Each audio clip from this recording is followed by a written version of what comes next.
یہ کہانیاں صرف تفریحی مقاصد کے لیے بنائی گئی ہیں۔ براہ کرم ان کو کسی بھی مذہب یا ذاتی رائے سے مت جوڑیں۔ اگر آپ کو میری ویڈیو پسند آئے تو میرے چینل کو سبسکرائب کریں، لائک کریں، کمنٹس کریں، شیئر کریں اور کمنٹے میں اپنا اور اپنے پارٹنر یا دوستوں کا نام لکھیں تاکہ اگلی کہانی آپ کے پارٹنر اور آپ کے دوستوں کے نام پر بن سکے۔ خطرناک جن اور حافظہ قرآن لڑکی۔ یہ اس زمانے کی بات ہے جب جنگل انسانوں سے زیادہ طاقتور سمجھے جاتے تھے، جب درخت صرف لکڑی نہیں بلکہ راز سنائے اور مخلوقات کے گھر ہوا کرتے تھے۔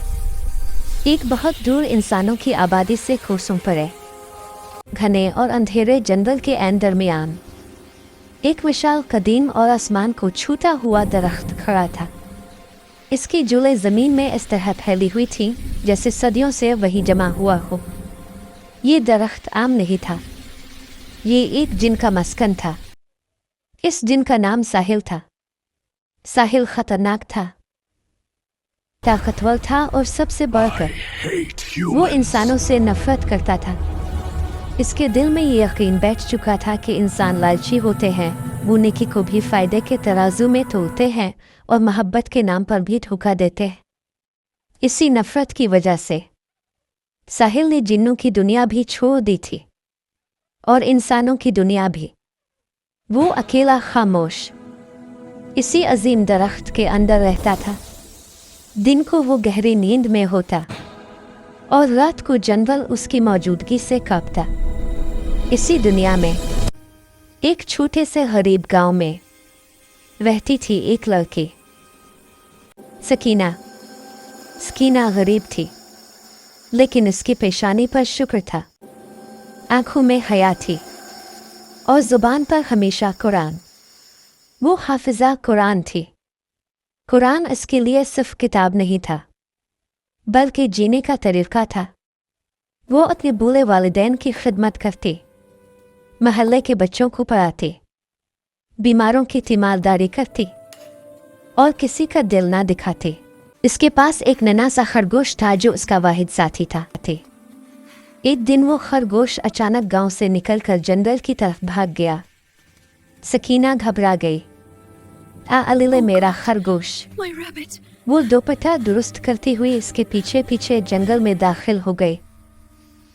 وہ چلتی جاتی تھی اور زیر لب قرآن کی آیات پڑھتی جاتی تھی، اتنا چلنے کے بعد کہ اسے اندازہ ہی نہ رہا کہ وہ انسانوں کی دنیا سے کتنی دور آ چکی ہے۔ اچانک وہ ایک بہت بڑے درخت کے نیچے رک گئے۔ وہ درخت، ساحل کا درخت کے اندر ساحل سو رہا تھا۔ جیسے ہی سکینہ نے اس درخت کے سائے میں قدم رکھا، زمین ہلکی سی لرز، ساحل کی آنکھیں کھل گئی۔ انسان اس کی آواز میں غصہ تھا۔ اسے لگا کہ ایک اور لالچی انسان اس کی حدود میں داخل ہو گیا ہے۔ وہ غصے میں بھر گیا۔ میں اسے سزا دوں گا۔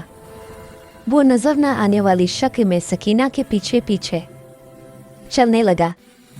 کچھ دن کے بعد سکینہ کے گھر میں عجیب باتیں ہونے لگی۔ کبھی آٹا غائب، کبھی پانی کا مٹکا الٹ جاتا، کبھی چراغ خود بخود بجھ جاتا۔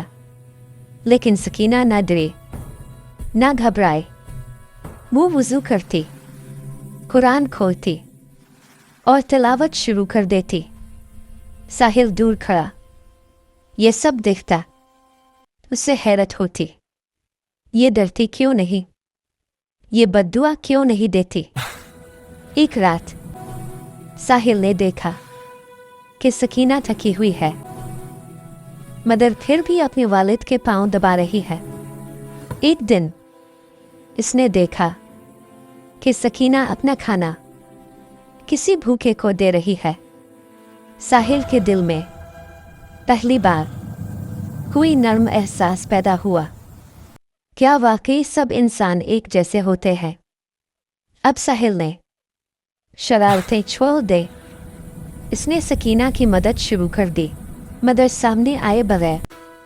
ایک دن سکینہ کے گھر کے صحن میں زمین ہلکی سی بلی اور ایک خزانہ نکل آیا۔